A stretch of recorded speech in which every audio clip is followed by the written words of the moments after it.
Je suis Mylène Blanc, je travaille pour Orpi Grésivaudan, je suis agent commercial. Et moi je suis Camille Valverde, agent commercial également, donc pour Orpi, et donc nos bureaux, enfin mes bureaux à moi sont situés à Goncelin. Et moi, Villarbonneau. Voilà. Ouh là là, ça date. Ça remonte un peu. Il y a plusieurs mois déjà. Je pense que ça fait bien 6 mois maintenant que l'idée a émergé de créer une action solidaire à la base, hein, sans savoir vraiment où ça allait nous mener. Et du coup, c'est venu d'une idée commune d'avoir envie de faire une bonne action pour la fin de l'année. Voilà, l'idée c'était d'aider, et après, au fil du temps, on s'est dit aider qui, aider comment. Voilà, monter un projet, ça prend du temps et les idées, elles viennent au fur et à mesure. Alors, je pense qu'on a décidé de faire une collecte de jouets plus qu'une collecte d'argent classique, enfin de dons qu'on aurait pu après répartir dans n'importe quelle association. On a décidé d'avoir quelque chose de concret et donc il y aura un impact en fait direct. Donc c'est pour ça qu'on s'est dit de collecter des objets et du coup des jouets, puisque au fur et à mesure qu'on a affiné l'idée, on a eu envie de faire une action pour les enfants. Et c'est là qu'on a décidé de faire une collecte de jouets. Alors les jouets, ça permettait aussi aux gens de pouvoir choisir, d'avoir le choix. J'ai envie d'offrir une poupée à une petite fille, ou j'ai envie d'offrir un camion à un petit garçon. En fait, ça laissait le choix à tous les donneurs d'aller dans le magasin et de prendre spontanément ce vers quoi ils avaient envie d'aller. Voilà, et en se disant finalement il savait du coup que cet objet-là irait à un enfant en particulier de telle tranche d'âge, et c'était beaucoup plus concret en fait. Ça rendait l'expérience plus personnelle aussi, parce qu'il y a des gens qui ont vraiment choisi en fonction de leurs sentiments et de leur expérience personnelle, et c'est des choix qui leur tenaient à cœur en fait à chaque fois quoi. Oui, donc tout ça a à fait. rajouté une vraie authenticité à l'acte de don quoi. Alors, Locomotive, c'est une association qui a 33 ans d'âge, mais c'est surtout une association grenobloise. Donc nous, on avait envie en fait de créer un projet qui soit local, puisqu'on est des agences de proximité, on est natif de la vallée du Grésivaudan, on travaille ici, on évolue là, et on avait envie de faire un projet qui a un impact au niveau de notre vallée et qui incluait les habitants de cette vallée. Et donc Locomotive, ça restait un acteur régional en fait, un acteur local. Et puis en plus, peut-être moins connu que certaines grosses associations, et du coup, ça leur permet, eux, de les valoriser, de les mettre en avant, parce qu'il faut savoir que même si c'est une asso qui est là depuis 30 ans, en ce moment, et par la crise du Covid, ces associations, elles ont moins de poids parce qu'elles n'ont pas l'opportunité tout le temps de pouvoir faire des actions, et eux, ça leur permet de se faire aussi connaître et de faire perdurer leur activité. Ouais, c'est vrai que ça a été très compliqué pour eux et pour la majorité des associations de toute façon de récolter des fonds ou des dons de quelque sorte que ce soit. Et je pense que cette action-là, ça leur aura permis d'avoir. Là, c'était l'action principale, par exemple, pour eux cette année. Parce que finalement, il y a énormément d'événements qui se sont annulés et eux, il faut qu'ils trouvent des fonds, il faut qu'ils trouvent, là, pour le coup, des jeux à donner à ces enfants qui sont à l'hôpital pendant des fois des grandes durées. Et cette année, c'est un quotidien qui a été encore plus difficile que ça ne l'est déjà habituellement. Alors, c'est un projet qui, au départ, devait être un petit projet. Ouais. Voilà. Et puis, ça germe dans nos têtes, les idées fusent, Ouais. et le projet grandit. Et finalement, de quelque chose où on n'avait pas forcément envisager de faire autant ou de s'investir peut-être autant, finalement au fil du temps, entre les médias, entre tout ce qui s'est créé autour, finalement ça prend de l'ampleur, et les idées fusent au fur et à mesure du temps. Donc aussi, il faut savoir que bon, l'idée a émergé du début à la fin, hein, clairement, parce que c'était, encore une fois, c'était une première pour nous et c'était une première pour l'association aussi de créer cette collecte by Orpi. Donc le projet, il s'est organisé donc, effectivement au fur et à mesure, et donc il a fallu aussi penser à tout. Il a fallu penser à la communication, à l'organisation, au stockage des jouets, à la promotion aussi de l'événement. Notre organisation aussi personnelle, parce que du coup ça nous a amené à faire du 7 jours sur 7, puisqu'on avait notre boulot la semaine et on était présents tous les week-ends de la collecte. Et bien en amont de ça, toutes les actions qu'on a dû mettre en place pour diffuser l'information et avoir un maximum de personnes qui allaient participer à cette collecte-là. Donc c'était un projet assez lourd et qui a duré dans le temps et qui nous a demandé pas mal de moyens. Et effectivement, comment on l'a organisé, par plein de biais différents en fait, et pendant plusieurs mois, en réajustant au fil du temps en fonction de l'évolution, puisqu'effectivement, on était parti d'une petite action solidaire et on s'est retrouvé à organiser l'événement de l'année pour l'association et l'événement de l'année pour nous aussi, en fait, sans le savoir. Voilà. En fait, il a fallu trouver déjà quelqu'un pour nous accueillir, donc Jouer Club, trouver l'association adéquate et celle qu'on avait vraiment envie d'aider. Donc ça, déjà, ça nous a pris aussi du temps. Après, il y a tout l'aspect communication qui va autour de l'événement et qui ne se monte pas en 2 jours, mais ce qui est un vrai projet. Et tout ça, ça nous a bien pris... 4 mois, rencontrer l'asso, voir comment on allait faire avec eux, établir une relation aussi avec eux pour qu'ils nous fassent confiance, pour qu'ils aient envie aussi d'adhérer au projet, parce que c'est pas anodin et voilà, donc tout ça, ça prend excessivement de temps, effectivement. Alors, on avait fait un communiqué de presse pour commencer déjà, pour que dans la vallée, tout le monde soit bien au courant que la collecte allait s'organiser sur le mois de novembre et sur le mois de décembre. Donc, on a envoyé ça à toutes les mairies. Et après, il a fallu faire tout aussi une campagne de flyers à distribuer dans les boîtes aux lettres, dans les commerces, pour que tout le monde soit bien aussi au courant par ce biais-là de ce qui allait se passer. Ouais. On a également créé une page Facebook, la collecte by Orpi, pour essayer de la partager au maximum et qu'il y ait un maximum de personnes qui puissent nous suivre.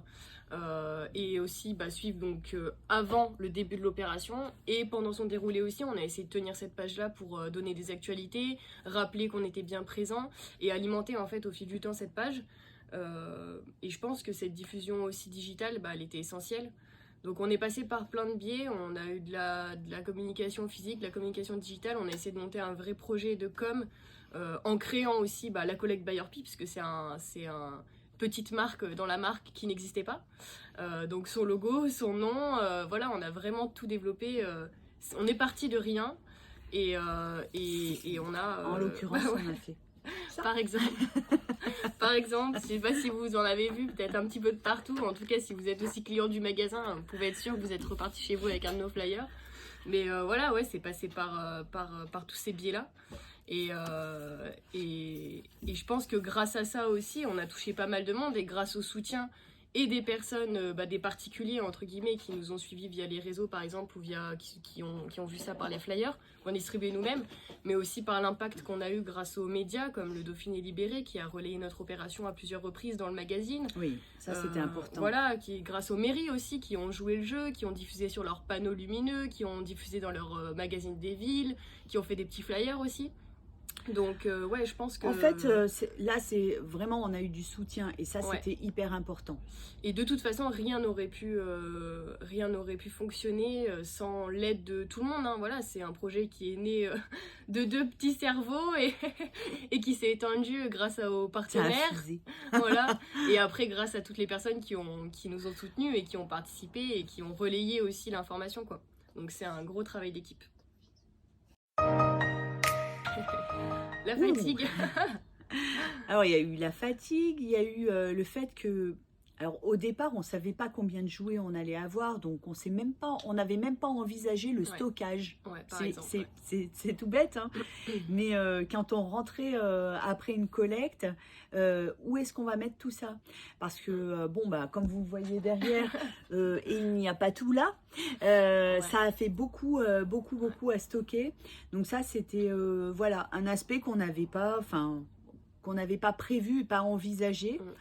Il y a eu effectivement la fatigue parce que ben, ça veut dire 5 semaines non-stop, hein, 7 sur 7, puisque à côté de ça, bon, on a quand même une activité aussi la semaine. Donc voilà, c'est pour ça qu'on a un peu les valises sous les yeux aujourd'hui aussi. Ouais. Après, voilà, il y a des embûches, il y en a tout le temps. Mm. Mais dans l'ensemble, je peux dire qu'on a quand même été deux heureuses chanceuses parce que ça s'est plutôt bien déroulé. Ouais. Ouais, je pense que ça s'est même très bien passé et c'est vrai que bah, c'était aussi important pour nous de le rappeler aussi aux personnes qui étaient là que bah, à la base, et on l'a répété souvent, notre métier c'était pas par exemple de faire des papiers cadeaux puisqu'on a aussi été présente les week-ends notamment pour ça, pour offrir bah, le papier cadeau à toutes les personnes qui participaient à notre collecte. Et donc bah, de rappeler qu'à la base nous on est agent immobilier donc il a fallu aussi apprendre à faire des jolis papiers cadeaux Oui. par exemple, et après bah oui assurer en termes de fatigue, de se dire bah, on assume notre semaine, on assume notre samedi dimanche aussi parce que décembre c'était également les dimanches, et ouais de faire du 7-7 je pense que c'était pas évident. Après on n'est pas organisateur d'événements non plus, donc Non, finalement c'est on pas a notre mis truc. toutes les compétences qu'on avait à profit pour encadrer le projet, le créer, le monter, mais effectivement il y a des choses auxquelles on n'a pas pensé. Et bah voilà, comme dans tous les événements, bah c'est du direct quoi. Donc au fur et à mesure, on a ajusté un peu, on a essayé de faire au mieux. Oui. Et effectivement, c'est une belle réussite aujourd'hui, ouais. Ah, j'en ai les frissons de le dire. Ouais. Il y a beaucoup de satisfaction parce que malgré tout, ben, on va faire plein d'heureux. Donc aujourd'hui, c'est ça enfin, ce qu'il faut Mm. retenir, c'est ça, c'est que pour Noël, on va offrir des jouets à des enfants qui sont pas en bonne santé, qui ont plein de soucis. Et de savoir que le jour de Noël, par exemple, dans certains services, eh ben, ils vont se réveiller, ils auront un de nos petits cadeaux. Je crois qu'il n'y a rien de plus beau, quoi. Ouais. Ouais, je pense qu'on est... En dépit de toute l'organisation dont on est en train de parler et voilà, des difficultés aussi qu'on a pu rencontrer, je pense qu'il ne faut pas oublier l'objectif premier, qui était bah, de donner des sourires à des enfants. Oui. Et je pense que là, la mission, elle est accomplie parce qu'effectivement, on va pouvoir bah, donner un peu de gaieté à ces enfants pour lesquels le quotidien n'est pas facile, aux Oui. familles aussi, Mm. à leurs frères et sœurs. Et l'objectif principal, c'était celui-ci. Et je pense que ça, voilà, c'est réussi. Et c'est vrai que bah, notre ressenti, je pense que déjà, on a beaucoup d'empathie et on est quand même des sensibles aussi. Donc forcément, voilà, ça nous touche beaucoup. On est aussi fiers de nous, je pense. Ouais, On a fait une belle action. On est fiers aussi bah, de toutes les personnes qui ont participé, qui nous ont aidés. On est touchés par ce soutien-là aussi. Et ouais, je pense qu'on est très touchés par l'ampleur que ça a pris et par le résultat. Ouais, c'est vraiment Moi, bien. je suis profondément émue de voir que les gens du Grésivaudan ont donné avec beaucoup de générosité. Et qu'ils nous ont tous dit merci, merci merci pour eux, merci pour les enfants. Et du coup, ça n'a pas de prix, ça n'a pas de valeur, mais quand vous finissez, ça... Alors, je pense qu'il y a aussi la frustration parce qu'on ne sera pas là quand ils vont donner les jouets. Mais en même temps, on peut imaginer un sourire et ça, c'est beau, quoi. Ouais. Oui, je pense que c'est ça. Je pense ça. qu'on est ému et c'est un mélange de plein d'émotions. Et je pense que justement, là, c'est ce qu'on se disait hier soir en faisant notre dernière journée, qu'on était aussi bien chargé en émotions pour tout ce qu'on a vécu et parce que c'était très intense, mais c'était aussi beaucoup de moments d'émotion et même avec certaines personnes qui ont fait des dons. Ouais, c'est beaucoup d'émotions. Les résultats.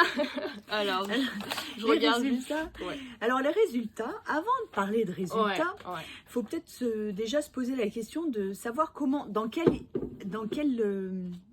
optique on était parti. Je pense à aucun moment on s'est imaginé du résultat qu'on allait avoir. Non. parce qu'on s'est dit, si on a 100 jouets, on sera super content. Ouais. Et finalement, notre première journée, on en avait déjà plus de 100. Donc je pense que déjà... On n'a pas mesuré voilà. l'ampleur, vraiment, Donc, ça c'est... Ouais. donc là, ce jour-là, on s'est dit, ah oui, non, mais il faut qu'on augmente notre objectif parce que finalement, on a déjà dépassé et voilà. Donc là où on pensait vraiment faire une centaine de jouets, ben, le résultat, il est énorme, quoi. Ouais. Il est Donc énorme. c'est vrai, notre objectif, il a augmenté au fur et à mesure, parce que comme on se l'est dit à plusieurs reprises, il faut pas oublier que nous, on est quand même des challengers à la Ouais, c'est base. ça. On a besoin d'objectifs chiffrés pour se motiver, pour se faire rêver aussi, hein, parce que là, clairement, même un jouet, c'était déjà gagné. Mais on avait envie d'aller plus loin que ça, et donc à un moment donné, je pense à peu près au milieu de la collecte, Ouais, on s'est fixé l'objectif de récolter 1000 jouets. ouais. Alors pas pour rien, parce que effectivement on aurait pu en récolter moins et rester dans le service oncologie, Oui. parce qu'à la base on voulait desservir le pôle oncologie, donc cancer et leucémie de l'enfant, qui est accompagné uniquement par locomotive. Et donc à ce niveau-là déjà en termes de chiffres, c'est 90 familles par an, donc 2 enfants par semaine. C'était énorme, sachant qu'ils s'occupaient quand même des frères et sœurs. Mais du coup, effectivement, dès la première journée, on avait déjà plus de 100 jouets. Donc ça faisait au moins un jouet par enfant. Enfin, en tout cas, par Oui, enfant c'est ça. malade. Voilà. Et au milieu de la collecte, on s'est dit, si on se fixait un objectif de 1000 jouets, ce qui est énorme. Et les bénévoles n'y croyaient pas. Et nous non plus. Non, mais en fait, je pense que l'assaut, la locomotive, quand on leur a dit 1000 jouets, on va atteindre 1000 jouets, il faut qu'on atteigne 1000 jouets. Là, je pense qu'ils nous ont pris pour deux folles. Oui. Concrètement. Et Ouais. finalement, on n'a rien lâché, hein, parce qu'il faut rien lâcher. Ouais. Et plus on se rapprochait du but et il en manquait peu pour y arriver, Ouais. on s'est dit, comment on va faire, quoi. Il faut Ouais. vraiment dépasser ces 1000. Sachant que le flux de clientèle a à un moment donné aussi diminué. Bah oui, forcément. Parce que tout le monde avait déjà fait ses achats et on pensait pas, on savait pas si on allait l'atteindre ou pas. Et donc desservir le pôle oncologie, ok, il y a un moment donné on s'est dit check quoi, on en a assez pour ce service-là. Si on en a plus, qu'est-ce qui va se passer? Et là, ça a été une question qu'on s'est reposée avec les bénévoles. Et en fait, à ce moment-là, on a compris qu'on pourrait aider d'autres associations, comme les Blues Roses, comme la fondation Ronald McDonald, comme toutes les autres assos, en fait, des services de pédiatrie, en fait, de manière générale, qui interviennent à l'hôpital. C'est ça. Et en fait, on aurait pu, voilà... Et on s'est dit, si on peut monter un étage dans l'hôpital, puis 2 étages dans l'hôpital, puis 3 étages, et monter jusqu'en haut de l'hôpital. Desservir tout l'hôpital et tous les enfants. Quoi. Et c'était le but du jeu, finalement, après, c'était de se dire, si on atteint nos 1000, on va faire un cadeau pour tous les enfants de l'hôpital. Tous les enfants, sans distinction aucune. Et c'était ça, finalement, l'objectif à la fin. Et donc, les résultats? Les résultats. Alors, vas-y Mylène, je te laisse annoncer ce magnifique chiffre. Que je ne vois pas. Ah mince. Alors c'est moi qui vais l'annoncer. Que je ne vois pas. Alors du coup on a réussi à récolter 1058 jouets neufs pour les enfants de l'hôpital. Voilà. Donc c'est énorme. Et en plus, alors donc on a ce chiffre, 1058. En parallèle de ça, comme on n'était pas sûr qu'on allait l'atteindre, on avait fait aussi appel, on s'est dit on va essayer d'aller taper aux portes des entreprises locales. Et du coup, pour le coup, on a aussi Casino, Crawl, qui nous a dit, mais nous, on va vous aider. On va vous aider parce qu'on peut vous offrir des peluches. Donc, on attend le résultat parce qu'en parallèle de ça, du coup, ils ont fait une opération pour nous, pour des peluches. Donc, on ne sait pas encore combien on va en avoir. Mais on sait qu'il y en aura peut-être 100, 200 peluches en plus. En plus, ouais. Donc voilà. ça c'est énorme. Ouais. Voilà.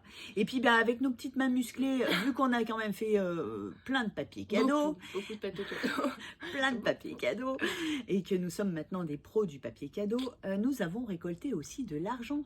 Ouais, donc on a récolté aussi des cagnottes qui étaient à disposition pour faire des dons, s'il y a des personnes aussi qui n'avaient pas forcément envie de choisir ou pas le temps de choisir un jouet, qui voulaient participer, et puis il y a tous ceux qui nous ont fait des dons pour les papiers cadeaux.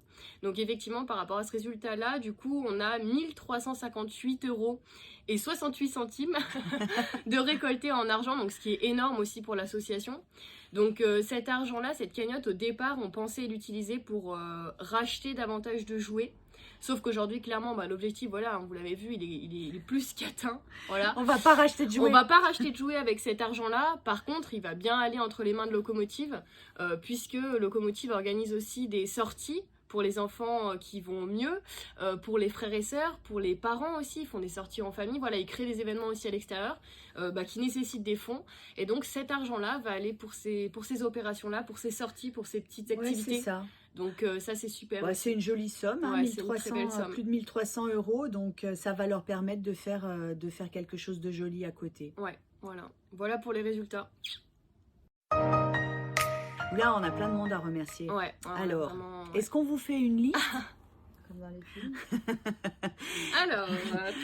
Alors moi, j'ai envie juste de faire un petit clin d'œil, surtout aux bénévoles qui sont venus chaque samedi, chaque dimanche et qui venaient parfois de loin de l'association Locomotive, parce que vraiment chapeau, c'est des gens qui sont hyper investis pour l'asso et qui ont répondu présent et qui étaient là à nos côtés tous les samedis, tous les dimanches. Et du coup, ces gens-là, moi je dis un grand bravo, parce que voilà, ils font un travail qui est hyper important, et voilà.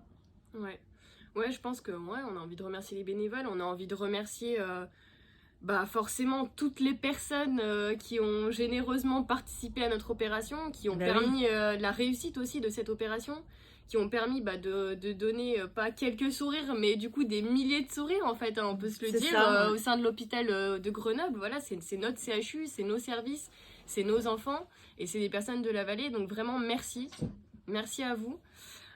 Sans qui ça aurait pas été possible du tout, quoi. Donc vraiment merci à toutes les personnes qui ont participé, de près ou de loin, en physique ou à distance, ou juste en relayant l'information, mais en tout cas merci pour cette belle mobilisation. Après, j'ai envie de dire, on peut remercier aussi Jouet Club, hein, qui nous a accueillis pendant tout ce temps dans leur magasin, parce que pour eux, du coup, on prenait de la place, hein, forcément. Voilà. Ils n'ont pas hésité à nous prêter leur local pour qu'on l'investisse, et du coup, ça, c'est un grand merci à eux. Après, il y a les médias, le Dauphiné, hein. Le Dauphiné, ils ont été vachement sympas. 2 articles déjà. 2 articles pour nous et pour cette collecte. Donc, merci à eux. Et merci aux communes aussi. Aux communes qui nous ont soutenus aussi, hein. On a pas mal de mairies qui ont relayé l'info. Et sans eux, c'est pareil, on aurait peut-être eu moins d'impact. Donc merci d'avoir joué le jeu, merci d'avoir pris en considération aussi ce qu'on avait envie de créer, et d'avoir compris le sens et l'énergie qu'on avait envie d'y mettre, et d'avoir retranscrit ça à vos habitants, en les invitant en fait à prendre part à ce projet. Donc merci, on a plein de gens à remercier en fait, hein. Et puis on a envie de vous remercier parce que vous nous avez écoutés jusqu'au bout. Merci pour ces 35 minutes d'attention. Surprise. Alors certainement recommencer quelque chose, ça c'est une évidence, parce que ce que ça procure, il n'y a pas de mots. Et comment et quand, et ça reste un gros point d'interrogation pour le moment. Voilà. Je pense que pour l'instant, on sait pas. Voilà, je pense qu'on est en train de redescendre. On est encore un peu dans le projet. Faut qu'on enlève déjà les cernes qu'on a sous les yeux. Et c'est vrai que pour l'instant, là, on vous fait cette vidéo vraiment au lendemain de la fin de l'opération. Donc on est encore tellement là-dedans que pour l'instant, c'est des questions qu'on ne s'est pas encore posées. Honnêtement, mais effectivement, c'était une belle opération. Je pense que faire une action solidaire chaque année maintenant pour nous deux et pour l'agence Orpi, c'est quelque chose qu'on refera. Je pense qu'on peut l'affirmer. Ça, c'est sûr. Par contre, comment, quand, pour qui, avec qui, pour l'instant, on sait pas encore. Voilà. Mais en tout cas, on sait qu'on peut compter sur vous, et on sait que c'est quelque chose qui fonctionne. Et je pense que c'est important en tant qu'acteur local d'utiliser cette petite notoriété pour faire quelque chose de bien. Et c'était le but, et c'est réussi, quoi. Ça donne envie de refaire quelque chose chaque année, effectivement.